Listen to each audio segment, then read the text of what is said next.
방파제 테트라포드 좁은 틈으로 철제 사다리를 내리고 119 구조대원이 조심스레 내려갑니다.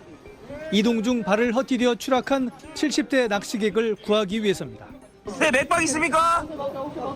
없어요. 해경과 119가 들 것으로 구조해 병원으로 옮겼지만 안타깝게도 숨졌습니다. 방파제 끝단 파도가 들이치는 곳에 낚시객 2명이 고립돼 있습니다. 해경이 바다에서 접근한 뒤 동력 구조 보드를 이용해 서서히 다가갑니다. 괜찮으세요? 이들은 테트라포드에서 미끄러져 바다에 빠졌다가 출동한 해경에 의해 무사히 구조됐습니다. 방파제 테트라포드 사고가 끊이지 않고 있는데 지난 9년간 전국에서 343건이 발생해 목숨을 잃은 사람이 46명에 달합니다. 낚시를 하려다가 또는 더 가까이에서 바다를 보려다가 미끄러지거나 추락하는 건데 한 번 빠지면 대부분 중상으로 이어지는 데다 높이도 몇 미터에 달해 자력 탈출이 어렵습니다. 다친 사람도 많이 봤고 근데 여기 테트라는 떨어지면은 중상 아니면 사망. 경고 문구와 통제 난간이 설치됐고 전국의 방파제 18곳은 출입까지 통제되고 있지만 사고가 끊이지 않고 있습니다. 지자체와 협의해 출입 통제 구역을 확대 추진하고 있습니다. 안전을 위해서 음주 후 또는 구명조끼 미착용 시 절대 출입을 금지하여 주시기 바랍니다. 해경은 가급적 방파제 낚시는 자제하되 사고에 대비해 2명 이상이 함께 움직이고 긴급 상황에 대비해 통신 장비를 휴대할 것을 당부했습니다. SBS 조재근입니다. 부산 감천항 동방파제. 고기가 잘 잡히는 낚시 성지로 불리지만 지금은 불법 텐트가 점령한 무법지대로 변했습니다. 시설물 설치가 금지된 방파제 아래에는 아예 알박기 텐트가 자리 잡았습니다. 주변에 각종 생활용품과 쓰레기들이 쌓이고 이곳을 찾는 일반 낚시객들은 눈살을 찌푸립니다. 이기주의라고 볼 수 있죠. 처음 보고서 너무 놀래가지고 기분이 굉장히 더럽죠. 국가에서 빨리 그런 거를 없애줬으면 좋겠어요. 천막을 세우고 잠금 장치까지 건 사람들. 장기간 개인 사유지처럼 사용하고 있는 상황입니다. 이게 누구 따윈데 그걸 뭐라고 하는 일이라. 국민이 노는 자리에 왜 그걸 해라 이 뭐하래 갈고. 사람들이 모이는 곳에는 필요한 물품들이 많은 법. 낚시꾼들을 대상으로 물건을 파는 무허가 매점까지 등장했습니다. 메뉴판까지 세워놓고 불법 영업을 하면서 취재진을 막아세웁니다. 우리가 커피 우리 마시려고 갖다 놨는데 갖다 놨는데 이게 근데 여기 불법이에요, 선생님. 불법이 그냥 모르겠는데 장사하는 것도 아니고 하나도 안 해요. 우리 물라고 갖다 놨 거예요. 우리 물라고. 낚시객 안전을 위해 설치한 철제 울타리도 무용지물.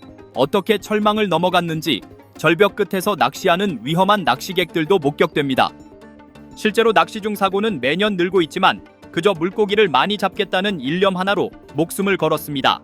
수년 동안 계도를 했는데 이제 강제력이 없다 보니까 지금은 뭐 계도를 한 상태고 결국은 올해 저희가 그래도 안 돼서 6월쯤에 이제 해경에 일단 고발을 해놓은 상태고 이제는 계도가 아니라 처벌 수위에 대한 고민이 필요한 상황입니다. 대안책으로는 어떤 법적, 제도적 개선이 이제 있을 수 있겠죠. 계고 절차를 간소화하는 특례 조항을 신설한다든지 등의 방법이 있을 것이고요. 또 단속 역량을 강화하고 과태료를 올린다라든지 이런 것들도 고민을 해봐야 될 거고요. 바다에서 안전을 위협하는 행위, 무단 점유와 불법 상행위, 근절에 대한 행정당국의 의지가 필요한 겁니다.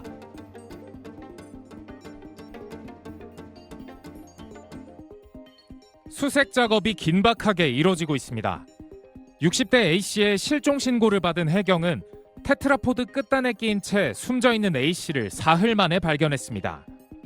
사고가 난 방파제 위에 나와 있습니다. A씨는 낚시를 하다 테트라포드 사이로 추락한 걸로 추정되는데 제가 직접 하부로 내려가 보겠습니다. 안전장비를 착용하고 아파트 3층 높이 아래 바닥에 닿자 미로처럼 복잡한 구조가 펼쳐집니다. 근데 여기 너무 미끄러운데요? 구조대원과 함께 여러 번 탈출을 시도해봤지만 이끼가 껴 미끄럽고 디딜 곳이 없어 외부 도움 없이는 불가능했습니다. 거의 무시하시고 들어가는 편들이니까요. 사고를 당하신 분들은 다음부터 절대로 들어오지 않겠다고. 최근 5년간 울산 연안에서 발생한 방파제 추락 사고는 총 35건, 사망자는 3명인데 대부분은 낚시객의 부주의가 원인이었습니다. 방파제 곳곳에 출입금지 경고문도 붙어 있지만 낚시객들은 이곳이 명당이라며 아랑곳하지 않습니다. 입질이 좋으니까 이쪽으로 많이 가. 취재 도중 해경이 계도 방송도 해봤지만 현장을 떠나는 낚시객을 찾기 어려웠습니다. 울산 연안 내 출입 통제 구역은 9곳. 대부분은 울산항 내 항만시설이고 낚시 행렬이 많은 방파제에선 출입을 제재할 방법이 없습니다. 관리당국의 적극적인 대책 마련도 필요하지만 낚시객 스스로 테트라포드에 올라서지 않는 것이 가장 중요합니다. UBC 뉴스 성계원입니다. 긴박하게 구조 작업이 이뤄지고 있습니다. 60대 A씨는 낚시를 하기 위해 테트라포드 사이를 이동하다 발을 헛디뎌 부상을 입고 병원으로 이송됐습니다. 지난달에도 방파제에서 낚시를 하던 30대 B씨가 테트라포드 아래로 추락해 숨졌습니다. 지난 5년간 제주에서 테트라포드 사고로 20명 넘는 사람이 죽거나 다쳤고 올해 들어서만 3명이 숨졌습니다. 이 테트라포드는 표면이 둥글고 미끄러워서 추락하기 쉽고 또 구조가 복잡해서 한 번 떨어지면 탈출하기도 쉽지 않습니다. 해경은 낚시객들에게 방파제 출입을 자제할 것을 당부하고 있습니다. 테트라포드 접근을 자제하여 주시고 낚시 활동 전에 구명조끼 등 안전장비를 꼭 착용하시고 기상정보도 사전에 수시로 확인해서 비슷한 사고가 반복되면서 테트라포드 등 항만 내 위험구역은 출입을 통제할 수 있도록 항만법이 개정됐습니다. 위반할 경우 100만 원 이하의 과태료가 부과됩니다. 그러나 아직까지 제주에선 통제구역으로 지정된 곳이 단 한 곳도 없습니다. 제주도 관계자는 현재 도내 방파제가 도민들에게 친수 공간으로서의 역할을 하고 있는 등 무작정 통제구역으로 지정하기는 어렵다는 입장입니다. 또 지정하더라도 100곳이 넘는 도내 방파제마다 인력을 배치해 단속하고 과태료를 부과하는 것도 쉽지 않습니다.